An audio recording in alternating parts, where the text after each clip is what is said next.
Kutch university દ્વારા non ટીચિંગમાં class 2 officer તરીકે એક આસિસ્ટન્ટ રજિસ્ટ્રાર અને 4 સેક્શન ઓફિસરની ભરતી કરવામાં આવી છે.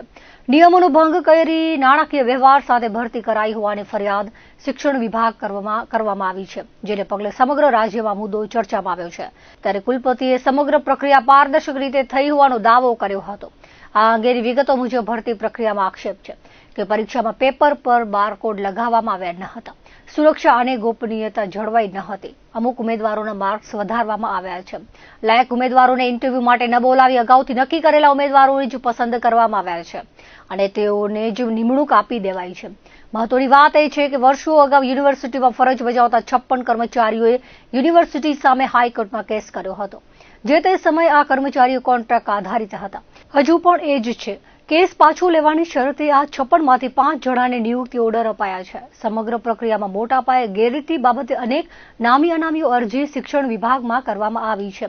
આ બાબતે કુલપતિ ડોક્ટર મોહન પટેલે ખુલાસો કરતા જણાવ્યું હતું કે સમગ્ર ભરતી પ્રક્રિયામાં કોઈ ગેરરીતિ કરવામાં આવી નથી. ગુજરાત સરકારે આપેલી મંજૂરીના આધારે જ નિયમો પ્રમાણે ભરતી થઈ છે, જેથી નિયુક્તિ ઓર્ડર અપાયા છે. જોકે એક અરજદારે હાઈકોર્ટમાં કેસ કર્યો છે, જેથી અદાલતનો અંતિમ ચુકાદો આ ઉમેદવારોને માન્ય રાખવો પડશે તેમ હુકમમાં જણાવી દેવાયું છે.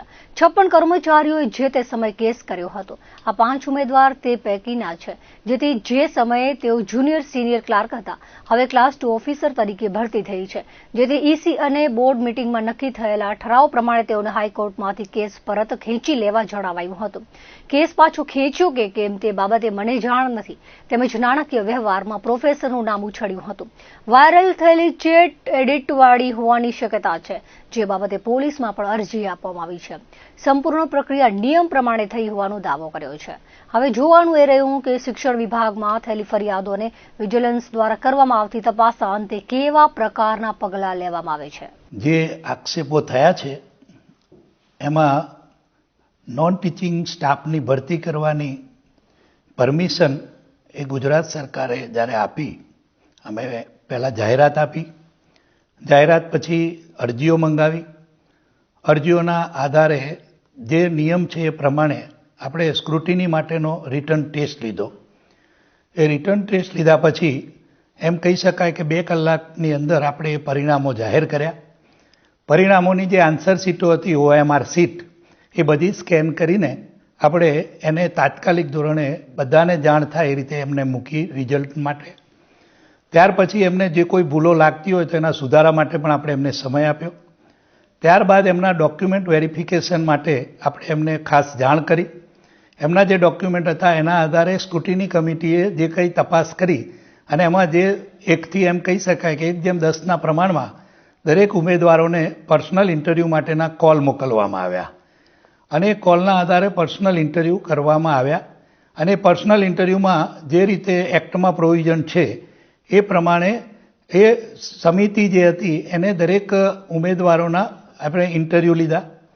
ઇન્ટરવ્યૂના આધારે એમનું સિલેક્શન થયું છે અને એ સિલેક્શન જે થયું છે જે મિત્રોનું, એના સિલેક્શન થયા પછી એમને બોર્ડની મિટિંગ અને જે એક્ઝિક્યુટિવ કાઉન્સિલની મિટિંગ છે એ સંયુક્ત મિટિંગ બોલાવી અને આ નામો જાહેર કરવામાં આવ્યા.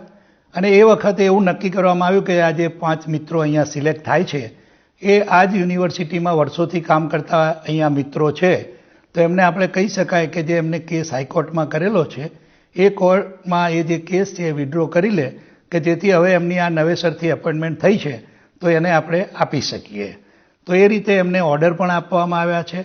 અને જે મિત્રોને એવું લાગ્યું એ હાઈકોર્ટમાં ગયેલા છે અને એ હાઈકોર્ટના જજમેન્ટનું જે કંઈ જજમેન્ટ આવે એ પ્રમાણે પણ આપણે એમને ઓર્ડરમાં કહ્યું છે કે જે ઓર્ડર છે એ સ્વીકારવાનો રહેશે. અને એ રીતે આખી પ્રક્રિયા એમ કહી શકાય કે સિદ્ધાંતોને અનુરૂપ અને જે આપણે એક્ટમાં પ્રોવિઝન છે એના અનુસાર જ આપણે આ ભરતીઓ કરી છે. એમાં કોઈ જગ્યાએ આપણે એમ કહી શકીએ કે ખોટું કરવામાં આવ્યું નથી. તો આમાં જે આક્ષેપો થયા છે, નાણાકીય આક્ષેપો જે થયા છે, એનો હું આપને કહું તો જે મિત્ર ઉપર આક્ષેપ થયા છે એને પોતાની એક એફિડેવિટ કરેલી છે અને આપણે આપણા જે ડીએસપી સાહેબ છે એને આપણે ફરિયાદ પણ આપી છે અને આના માટેનું FIR નોંધાવવા માટેની પ્રક્રિયા ચાલુ થઈ ગયેલી છે. અને મને વિશ્વાસ છે કે કોઈ પણ પ્રકારની નાણાકીય બાબતો આમાં ક્યાંય પણ આવે એવી શક્યતા નથી. કારણ કે જે આ કહી શકાય કે આર્ટિફિશિયલ ઇન્ટેલિજન્સના આધારે આ જે ચેટ ઊભી કરવામાં આવી છે એ એપના આધારે ઊભી કરવામાં આવી છે. અને અત્યારનો સમય આર્ટિફિશિયલનો છે અને કોઈ પણ વસ્તુ એ શક્ય બનાવી શકાય, પરંતુ એનું જો સાબિત થાય તો આપણે એમ માનીએ કે એ શક્ય છે. અને હું વિશ્વાસ સાથે કહું છું કે મારા 4 દાયકાના આ શૈક્ષણિક અનુભવમાં ક્યાંય 1 રૂપિયાની પણ મારા હાથ નીચે કોઈએ એમ કહી શકાય કે લાંચ કે રૂશ્વત લીધવાનો પ્રયત્ન પણ નથી કર્યો. કે મેં 20 વર્ષ પ્રિન્સિપાલ તરીકે આણંદમાં NS પટેલ આર્ટ્સ ઓટોનોમસ કોલેજમાં કામ કર્યું અને એના પહેલાં 15 વર્ષ સુધી હું યુનિવર્સિટીમાં કાર્યરત હતો. ત્યાં સિન્ડિકેટ મેમ્બર પણ 3 ટર્મ રહ્યો છું. સેનેટમાં 25 વર્ષ મેં સેવાઓ આપી છે. અને ત્યાર આટલા અનુભવ પછી આજે કચ્છનો હોવાના નાતે મેં કચ્છનું આ જવાબદારી સ્વીકારી છે. પહેલો હું એવો વ્યક્તિ છું કે જે મને આણંદમાં પગાર મળતો હતો એના કરતાં પણ પગાર ઓછો કરીને એક સેવાના માટે 5 વર્ષની કામગીરી માટે મને અહીંયા જે તક આપી છે એ કામ કરવા માટે હું અહીંયા આવ્યો છું. કે 5 મિત્રો માત્ર નથી કર્યો, ઘણા વર્ષોથી લગભગ 56 જેટલા આપણે ત્યાં કર્મચારીઓ એવા છે કે જેને જે તે વખતે લેવામાં આવ્યા, પરંતુ સરકારી રાહે એમને સવલતો આપવામાં આવી નથી. એટલે કે સરકારી નોકરી એ ગણવામાં આવતી નથી. એ યુનિવર્સિટી એને પગાર ચૂકવે છે. અને એ હાઈકોર્ટની અંદર જે મેટર છે એ હાઈકોર્ટમાં મેટર એ 56 મિત્રોની ચાલી રહી છે. અને એમાં આ જે 5 મિત્રો હતા એમાં પણ એ સહભાગી થયા હતા. એટલે એ સહભાગી હોવાના નાતે એમને કહેવામાં આવ્યું કે હવે જો તમારી આ એપોઇન્ટમેન્ટ થઈ ગઈ છે તો તમે આ બીજા જે મિત્રો છે એ પોતાનો કેસ ચાલુ રાખી શકશે, પણ તમે 5 જણને જે આ સવલત મળી છે અને તમે જે તમારી જે રાઇટ હતા એ જે તે વખતે જુનિયર ક્લાર્ક કે સિનિયર ક્લાર્કના હતા, પણ હવે તો એનાથી ઉપરની તમારા ક્લાસ 2 ઓફિસરની જગ્યાઓ તમને મળી છે તો તમે વિથડ્રો કરી લો એમ. અને એ કોઈ એક વ્યક્તિનો નિર્ણય નહોતો, પરંતુ એક્ઝિક્યુટિવ કાઉન્સિલ અને બોર્ડનો સંયુક્ત. એના માટે હું એ જ કહું છું કે એમનો જે કેસ છે એ જે તે વખતે જુનિયર ક્લાર્ક ને સિનિયર ક્લાર્ક માટેનો છે કેસ. આ જે અધિકારીઓની પોસ્ટ છે સેક્શન ઓફિસર એ ક્લાસ 2, આસિસ્ટન્ટ રજિસ્ટ્રાર એ ક્લાસ 2ની છે.